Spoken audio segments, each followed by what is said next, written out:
ମୁଁ କେତେବେଳେ ଲେଖିଲେ ସେଥିରୁ ଇନଫର୍ମେସନ୍ ନେଇକରି ଆଡ଼୍ କରିପାରିବି। ବର୍ତ୍ତମାନ ରମାକାନ୍ତ ଭାଇନାଙ୍କର ଉପରେ ଗୋଟେ ବହି କାମ କରୁଛି।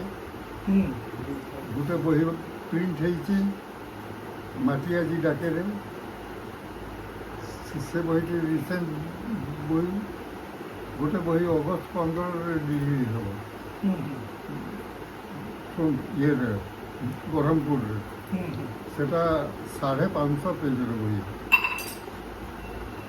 ତାর উপরে সেটা আছে ଅନ୍ନପୂର୍ଣ୍ଣା ପବ୍ଲିସର ସେ କରୁଛି। ଅନ୍ନପୂର୍ଣ୍ଣା ପବ୍ଲିସର ମୋର ପ୍ରଥମ ବହି ସ୍ଥାୟୀ ଅସ୍ଥାୟୀ କରିଥିଲା। ଦ୍ୱିତୀୟ ବହିଟି ସ୍ଥାୟୀ ଅସ୍ଥାୟୀ ବହିରେ କିଛି ଜିନିଷ ଯେନ୍ତା ଅଛି। ବଲାଙ୍ଗୀର ଆସିଥିଲେ ବୈରାଗୀ ପଣ୍ଡିତ ବୈରାଗୀ ପଣ୍ଡା ଆମର ଘରକୁ ହଠାତ୍ ଆସିଲେ। ମୁଁ ତାଙ୍କ ଆଗରୁ ଦେଖିଲି। ମୋତେ ପାଦ ଛୁଇଁକରି ପ୍ରଣାମ କଲେ। ଗୋଟେ ସାଧୁ ପ୍ରତିମ ଲୋକ, ଏଇଟା ପୁରୁଣା ଜମାନା ଆସିକରି ପ୍ରଣାମ କଲେ। ମୋତେ ବେଲେ ଭାଇ ମୁଁ ପ୍ରବଚକ ଚମତ୍କାର ପ୍ରବଚନ। ଏବେ ସେଟା ବନ୍ଦ ଅଛି। ଆପଣଙ୍କର ସ୍ଥାୟୀ ଅସ୍ଥାୟୀର ଅନେକ ଗୁଡ଼ିଏ ଜିନିଷ ମୁଁ ମୋର ପ୍ରବଚନରେ ପ୍ରୟୋଗ କରିଛି। ୟାର ଦ୍ୱିତୀୟ ବହି କ'ଣ କରିବେ? ଭାଇ ଦ୍ୱିତୀୟ ବହି ମୁଁ ରେଡ଼ି କରୁଛି। ଦ୍ୱିତୀୟ ବହିକୁ ଆପଣ କରନ୍ତୁ ଭାବକୁ ନିକଟ। ଭାବକୁ ନିକଟ ବି ପ୍ରକାଶିତ ହେଇଗଲା। ତୃତୀୟ ବହି କରିବା ଅଭାବକୁ ଦୂର ଅଛି ନା ଆମର ଭାବକୁ ନିକଟ ହରି ଅଭାବକୁ ଦୂର। অভাবକୁ দূর। ତ ଅଭାବକୁ ଦୂର ଏଇଟା 15 ଅଗଷ୍ଟରେ ରିଲିଜ୍ ହେବ। ସେଠି ମୋତେ ସମ୍ବର୍ଦ୍ଧନା କଲା। ତ ମୋତେ ତାପରେ କହିଲେ ଯେ ଆପଣ ଆସିପାରିବେ କି? ମୁଁ କହିଲି ଭାଇ ଭୁବନେଶ୍ୱରରେ ସୁବିଧା ହେଇଥାନ୍ତା, କିନ୍ତୁ ବ୍ରହ୍ମପୁର ଇଜ୍ ନଟ୍ ଇଜି। କାହିଁକିନା ମୋତେ ସେ ଭୁବନେଶ୍ୱର ଯିବି, ଭୁବନେଶ୍ୱର ପରେ ଯିବି ଚାଲିବି। ডাইরেক্ট কমিউনিকেশন নাই আর ଡାଇରେକ୍ଟ କମ୍ୟୁନିକେସନ୍ ଯେନ୍ତା ଅଛେ ସେ କଳିଙ୍ଗା ଘାଟି ବାଟ ଦେଇକିରି নাই নাই এপଟେ নাই নাই যাইব ସେସବୁ ମୋତେ ସୁବିଧା ନାହିଁ। নাই ট্রেনে গলে যদি ଟ୍ରେନ୍ରେ ଗଲେ ବି ସୁବିଧା ନାହିଁ। ପୁଣି ବ୍ରହ୍ମପୁର ସେପଟେ ବୁଲିକି ଯିବା ଭଲ। ଆଗ ତ ବିଜୟନଗରମ ତ ଗାଡ଼ି ଯାଉଥିଲା, ତାପରେ 12 ଘଣ୍ଟା ଅପେକ୍ଷା କରିବାକୁ ପଡ଼ୁଥିଲା। କାରରେ ଗଲେ କି ବସ୍? ନାଇଁ ନାଇଁ କାରରେ ନାଇଁ ନୟାଗଡ଼ ଦେଇକି ଗଲେ ଏକାଡେମୀର ଲବିରେ କାମ ଥିଲା। ନହେଲେ ଚିତ୍ତରଞ୍ଜନ ଦାସ ଭଳିଆ ଲୋକ ଯଦି ଏକାଡେମୀ ପୁରସ୍କାର ନେଇପାରି, ନାଇଁ ପାଇ। ଶରତ ମିଶ୍ର ବହୁତ ବହୁତ ମାନେ ଶରତ ବିଦ୍ୱାନ ମହାନ୍ତି ନେଇପାରି, ବହୁତ ବିଦ୍ୱାନ ନାହିଁ। ଗାନ୍ଧୀ ମଣିଷ ବହି, ପ୍ଲୁଟୋ, ସକ୍ରେଟିସ୍ଙ୍କ ଉପରେ ଏଡ଼େ ବହିର କାମ କରିଥିଲେ। ତ ଯେନ୍ ବହି ମନ୍ଦିରରେ ବି ଜଗନ୍ନାଥଙ୍କୁ ଯେନ୍ ଭୋଗଟା ଦିଆହେସି, ଲକ୍ଷ୍ମୀଙ୍କ ଟିକେ ନାଇଁ ଯାଏ। ବିମଳା ସେଟା ବିମଳାଙ୍କର ପାଖରେ ପୁନରାର୍ପିତ ହେସି ସେଇ ଭୋଗ।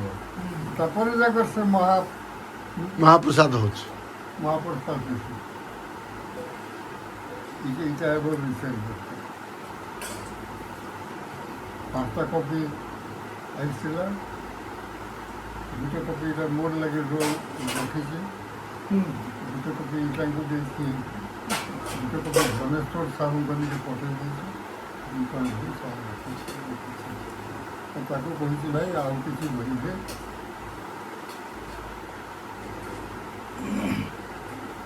ସତରୁ ଅସାହିତ୍ୟ ନୁହେଁ। ଇଟା ଛୋଟ କି ବଡ଼ କେବେ ଜାଣବ? ବଡ଼ ଗୁଟେକର ପାଖରେ ଛୋଟ କାଠିଟେ ରହିଲେ ଯାକ ତମେ ବୁଝବ ଯେ ଇଟା ବଡ଼।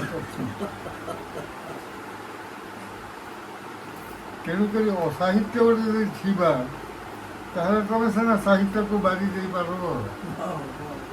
ନହେଲେ ଖାଲି ଅସାହିତ୍ୟ ଯଦି ସଂସାରରେ ଲେଖା ହେଉଥିଲା, ତାହେଲେ ତମେ ସାହିତ୍ୟ ଅସାହିତ୍ୟ ବୁଝି ନେଇ ପାରଲ।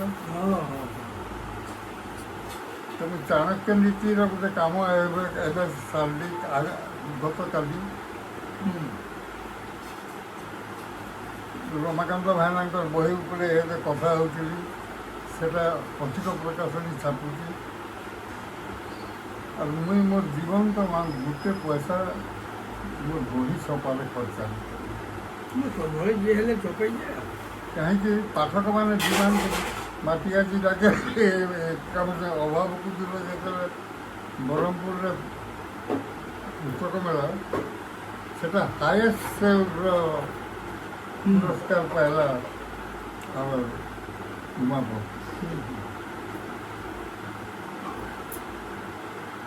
ପଥିକ ପ୍ରକାଶନୀ ମୋତେ ତ ସର୍ବଶ୍ରେଷ୍ଠ ପୁରସ୍କାର ଦେଇଛି କେନ୍ତା ଚିତ୍ର ଭାଇ ଗଲେ ପଥିକ ପ୍ରକାଶନୀ ଗୋଟେ ପ୍ରକାଶନୀ ଯେ ଏଇଟା କରିଛି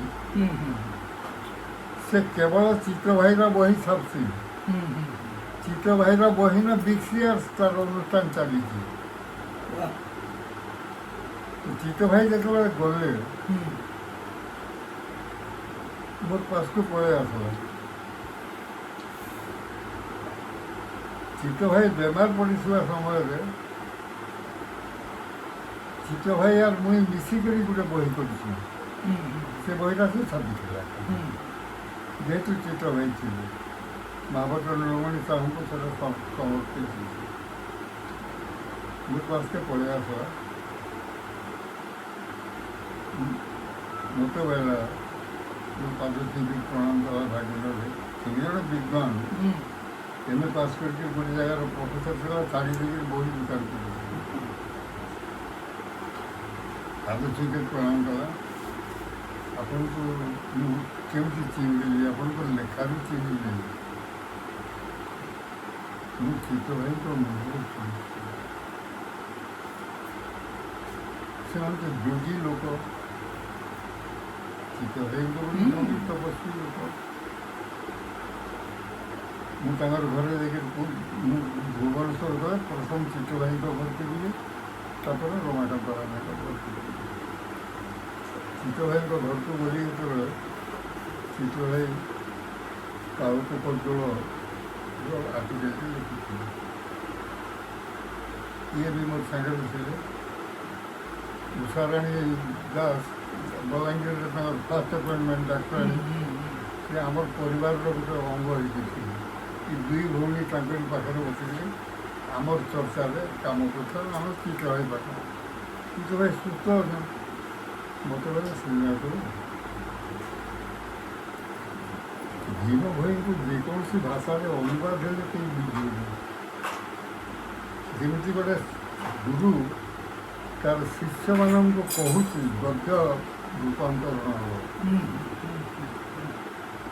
1934ରେ ଓଡ଼ିଶାରେ ମହିମା ଧର୍ମ ବୋଲିକରି ବହି ଶାନ୍ତିନିକେତନ ଛାପିଛି ଚିତ୍ର ଭାଇଙ୍କ। ସେତେବେଳେ ଚିତ୍ର ଭାଇ ସେଠି ଷ୍ଟୁଡେଣ୍ଟ। ଚିତ୍ର ଭାଇ କେମ୍ବ୍ରିଜରେ ଇଂଲିଶ ପଢ଼ଉଥିଲେ, ବେଜିଂରେ ଚାଇନିଜ ଲାଙ୍ଗୁଏଜରେ ଇଣ୍ଡୋଲୋଜି ପଢ଼ଉଥିଲେ,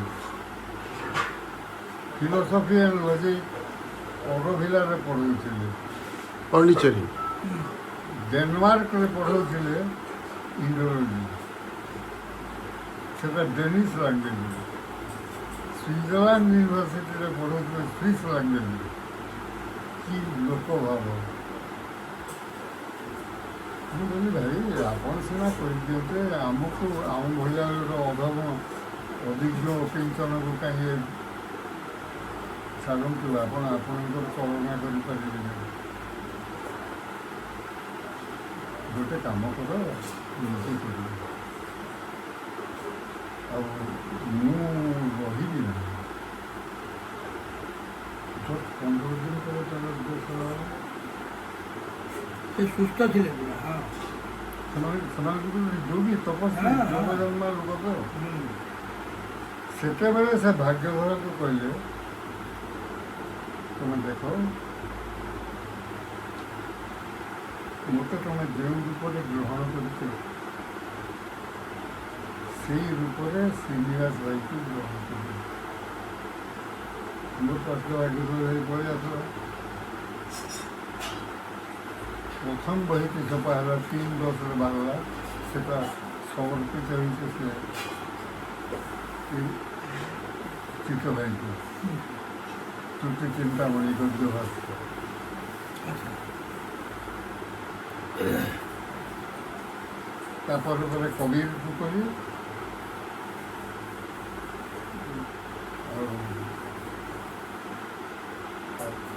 ଆଉ ଗୋଟେ କାଣା କଲି, ହଁ କବିଙ୍କ ଦୋହା କଲି,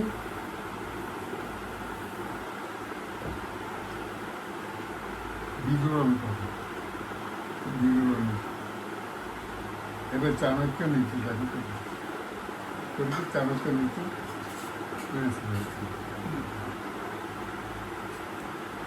ଆଉ ରମାକାନ୍ତ ଭାଇଙ୍କୁ ଯେନ୍ ବହିଟା ଦେଲି ସେଟା ଏଇନା ବାହାରିଥିଲା 50% ଆମ ପଶ୍ଚିମବଙ୍ଗରେ, ଯେତିକି